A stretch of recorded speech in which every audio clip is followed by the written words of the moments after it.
নোবেলজয়ী অর্থনীতিবিদ মোহাম্মদ ইউনুসকে বাংলাদেশে অন্তর্বর্তী সরকারের প্রধান করার সিদ্ধান্ত নেওয়া হয়েছে।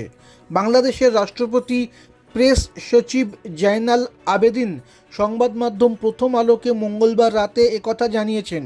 ঢাকার বঙ্গভবনে রাষ্ট্রপতি মোহাম্মদ শাহাবুদ্দিনের সঙ্গে বৈষম্য বিরোধী ছাত্র আন্দোলনের সমন্বয়কদের বৈঠকে এই সিদ্ধান্ত হয়েছে। সরকারের বাকি সদস্যদের নামও চূড়ান্ত করা হবে বলে জানিয়েছেন আবেদিন।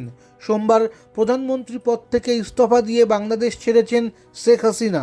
হাসিনার দেশত্যাগের পর সোমবারই বাংলাদেশের সেনাপ্রধান ওয়াকার উজ জামান সাংবাদিক সম্মেলনে দেশে অন্তর্বর্তী সরকার গড়ার কথা ঘোষণা করেন।